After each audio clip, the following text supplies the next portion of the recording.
আসসালামু আলাইকুম, জাহান কিচেন থেকে স্বাগতম। আরেকটা রেসিপি নিয়ে চলে আসলাম, সম্পূর্ণ ভিন্নভাবে উপস্থাপন করেছি। সবাই কম বেশি খেয়েছেন, থাম্বনেল দেখে অবশ্যই বুঝতে পেরেছেন কী হতে চলেছে রেসিপিটা। তো অবশ্যই আমার এই রেসিপিটা ফলো করলে আপনাদের জন্য দারুণ মজাদার একটা রেসিপি হতে চলেছে এটা। তো যারা করলা তেতার জন্য খেতে চাচ্ছেন না বা তেতো খেলে গ্যাস বেড়ে যায়, তারা অবশ্যই এটা ফলো করবেন। আপনাদের কাছে খুব মজাদার একটা রেসিপি হতে চলেছে। চলুন দেখিয়ে দিচ্ছি। এখানে আমি দুটো করলা নিয়েছি, মাঝারি সাইজের কেটে নিয়েছি। এখন এতে দিয়ে দিচ্ছি 1 চা চামচ লবণ। এখন দিয়ে দিচ্ছি 1 চা চামচ হলুদ গুঁড়ো। আর এটা অবশ্যই করবেন, এই টিপসটা ফলো করবেন, তাহলে কিন্তু করলাটা খেতে অসাধারণ লাগবে। দিয়ে দিলাম সামান্য পানি। এখন এগুলি একটু সুন্দর করে মিশিয়ে নেব। মেশানো হয়ে গেছে। এটা এখন 40 মিনিটের মতো আমি রেখে দেবো রেস্টে। তো অবশ্যই এটা ফলো করবেন, তা না হলে কিন্তু রেসিপিটা একদমই ভালো হবে না। হ্যাঁ, দেখতেই পাচ্ছেন 40 মিনিট পর আমি কিন্তু চলে এসেছি। এখানে কতটা পানি উঠেছে দেখতেই পাচ্ছেন। এখন আমি এটাকে ভালো করে মথে নেব করলাটাকে। অবশ্যই এটা ফলো করলে কিন্তু আপনাদের কাছে একটা জাদুকরি রেসিপি হয়ে যাবে। তো এভাবে ভালো করে মথে একটু করলা থেকে যে এক্সট্রা পানিটা আছে সেটা বের করে নেব। দেখতেই পাচ্ছেন এভাবে কতগুলো পানি বের হয়েছে। তো আমি পানিটা সরিয়ে নেব করলা থেকে। তো সেম প্রসেসে আমি আবারও করে নিচ্ছি। তো এভাবে দেখতেই পাচ্ছেন কতটা পানি বের হয়েছে। এই পানিটা আমি ফেলে দেব। অবশ্যই এটা কিন্তু ফেলে দিতে হবে। তো করলাটা ভালো করে ধুয়ে পরিষ্কার করে নিয়ে এসেছি। কি কি উপকরণ নিয়েছি সেটা দেখিয়ে দেব। এখানে নিয়েছি, দেখেই বুঝতে পাচ্ছেন, মুরগি খাওয়া শেষ হয়ে যাওয়ার পর যে অবশিষ্ট অংশটা খুবই অবহেলিত থাকে, সেটা দিয়ে আমি রান্না করব। দারুণ মজাদার রেসিপি। এখানে গিলা, কলিজা, মুরগির হাত পা আছে, ঘাড় আছে, সব মিলিয়ে আছে, মানে যেটা খাওয়ার পর থেকে যায় সেটা দিয়ে করে দেব। এখানে আমি কিছু রসুন নিয়েছি, থেতলে নিয়েছি, কাঁচামরিচ কুচি, পেঁয়াজ কুচি, আর হচ্ছে আলু দুটো মিডিয়াম সাইজের। তো আগে থেকে চুলাতে আমি একটা পাতিলা বসিয়ে পানিটা ফুটিয়ে নিয়েছি। অবশ্যই ফুটাতে হবে। ফুটানো অবস্থায় করলাটা অ্যাড করে দিচ্ছি। এখন সামান্য হালকা হাতে নেড়ে দিলাম। আমি কিন্তু এটাকে সেদ্ধ করবো না, জাস্ট একটু বলক আসা পর্যন্ত রাখবো। এরই ফাঁকে আমি এটাতে কিছু মশলা অ্যাড করে দিচ্ছি। অবশ্যই এটা খেয়াল রাখ। প্রথমে দিয়ে দিচ্ছি 1 চা চামচ হলুদ গুঁড়ো, 1 চা চামচ মরিচ গুঁড়ো, 1 চা চামচ ধনিয়ার গুঁড়ো। অবশ্যই এই মশলাগুলো অ্যাড করবেন, তাহলে কিন্তু খেতে অসাধারণ লাগবে। এখন এগুলো দিয়ে আর দিয়ে দিয়েছি লবণ, আদা রসুনের পেস্ট, এগুলোও দিয়েছিলাম, স্কিপ হয়ে গেছে। তো দেখুন আমার এই করলাটা বলক চলে এসেছে। এটাকে নামিয়ে ভালো করে ঠান্ডা পানি দিয়ে ধুয়ে নিয়েছি। তার মধ্যে কিন্তু মশলা মাখিয়ে 10 মিনিটের মতো রেখে দিয়েছিলাম। তারপর একটা বড় সাইজের কড়াই ভালো করে গরম করে নিয়েছি, আর তেলটা চারপাশে লাগিয়ে নিয়েছি। এখন এখান থেকে কিছু অংশ আমি ভেজে নেব, শুধু কলিজা আর গিলাটা বাদে বাকি সবগুলো সুন্দর করে ভেজে নেব। এই তো দেখুন বাকি অংশটা কিন্তু আমি রেখে দিয়েছি। এই অংশটা এভাবে ভেজে রান্না করলে খেতে কিন্তু রেসিপিটা দারুণ হয়। তো এখানে আমি এটাকে ভালো করে ছড়িয়ে দিয়েছি। এখন একটু সময় হাতে নিয়ে এটাকে সুন্দর করে ভেজে নেব। আমি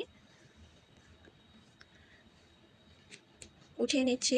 সবগুলো ভাজা হয়ে গেছে। তো সেম কড়াইতে আমি আর একটু তেল অ্যাড করেছি, দিয়ে দিয়েছি জিরে, আর যে থেতলে রাখা রসুনটা আছে সেটা অ্যাড করে দিচ্ছি। জিরে আর রসুনটা খুব সুন্দর করে একটু ভেজে নেব তেলে খানিকটা সময়।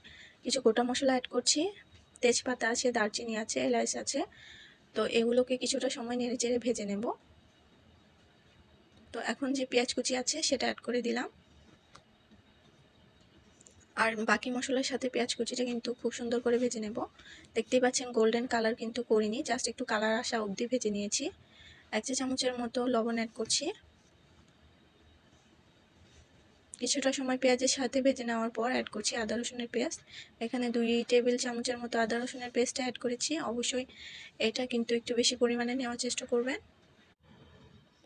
আদা রসুনের কাঁচা গন্ধটা চলে যাওয়া অবধি ভেজে নিয়েছি। অ্যাড করে দিচ্ছি সামান্য পানি, একটু পরিমাণে কিন্তু বেশি অ্যাড করেছি, দেখতেই পাচ্ছেন। তো দেখুন পানিটাতে কিন্তু বলক উঠে গেছে। এখন বাকি মশলা অ্যাড করছি।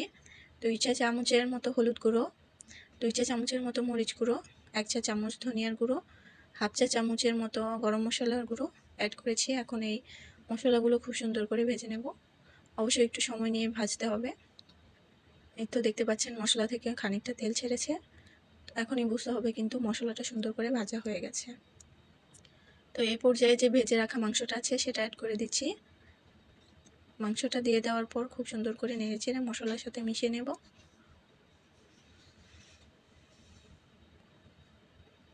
আর অবশ্যই একটু সময় নিয়ে করতে চেষ্টা করবেন, তাহলে কিন্তু জিনিসটা ভালো হবে। এখন ঢেকে দিয়েছি, কিছুটা সময় ঢেকে রান্না করে নেব, মানে কষিয়ে নেব। দেখতে পাচ্ছেন খুব সুন্দর কষানো হয়েছে, তেল কিন্তু সবটাই উপরে ভেসে গেছে। তো এই পর্যায়ে এটাকে আমি খুব সুন্দর করে ভালো করে নেড়েচেড়ে কষিয়ে নেব কিছুক্ষণ পর পর। তো সবটা দেখাইনি, তো আমি কিছুক্ষণ পর পর ঢেকে নেড়েচেড়ে কষিয়ে দিচ্ছিলাম। তো ফাইনালি দেখতেই পাচ্ছেন সুন্দর একটা কালার চলে এসেছে। তো এই পর্যায়ে আমি অ্যাড করব যে আলুটা আমি মোটা মোটা সাইজের করে কেটে নিয়েছিলাম সেটা, আর যে করলাটা আমি নিয়েছিলাম সেদ্ধ করে সেটা অ্যাড করে দিচ্ছি। কালারটা কিন্তু একদমই চেঞ্জ হয়নি, দেখতে পাচ্ছেন। তো এখন সবগুলো মশলার সাথে ভালো করে মিশিয়ে নেব।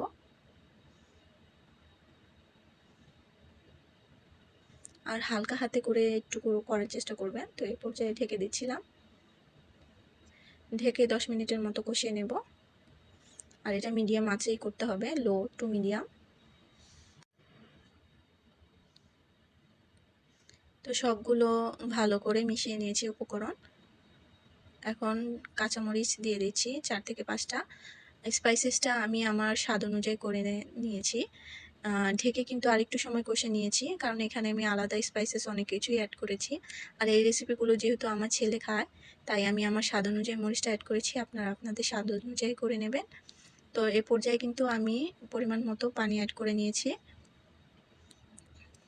এখন এটাকে আমি ঢেকে রান্না করে নেব। কিছুটা সময় পর চলে আসলাম, দেখে নেওয়া যাক। এই তো আমার রান্না কিন্তু অলমোস্ট কমপ্লিট হয়ে গেছে, দেখতেই পাচ্ছেন আলুটা খুব সুন্দর করে সেদ্ধ হয়ে গেছে। তো ফাইনালি আমি নামানোর আগে জিরার গুঁড়া অ্যাড করে দিচ্ছি। অবশ্যই জিরার গুঁড়াটা অ্যাড করার চেষ্টা করবেন। আর আমার সব রেসিপিতেই দেখেছেন জিরার গুঁড়া দেওয়ার পর আমি কিন্তু একদমই নাড়াচাড়া করি না, কিছুটা সময় পর আমি এটাকে নেড়ে চেড়ে দিচ্ছিলাম। তো ফাইনালি এই রেসিপিটা কার কার কাছে ভালো লেগেছে আর কে কে এইভাবে রান্না করে খায় অবশ্যই কমেন্টে জানাবেন। আমার মতো করে একবার ট্রাই করবেন। মুরগির খাওয়া শেষ হয়ে গেলে যে অবশিষ্ট অংশটা থাকে, এটা দিয়ে আপনারা রান্না করে খেতে পারেন। একঘেয়েমি রেসিপি থেকে এই রেসিপিটা একবার ট্রাই করতে পারেন, এটা কিন্তু অসাধারণ স্বাদের হয়। তো সকলকে অসংখ্য ধন্যবাদ আমাকে এত এত ভালোবাসা দেওয়ার জন্য। নতুনরা যারা যুক্ত হচ্ছেন তাদেরকে অসংখ্য ধন্যবাদ। আর যুক্ত হওয়ার সাথে সাথে তাদেরকে বলছি অবশ্যই চ্যানেলটাকে সাবস্ক্রাইব করবেন, পাশে থাকবেন, বেল আইকন প্রেস করে রাখবেন। সবাইকে অসংখ্য ধন্যবাদ। আজ এই পর্যন্তই। আল্লাহ হাফেজ।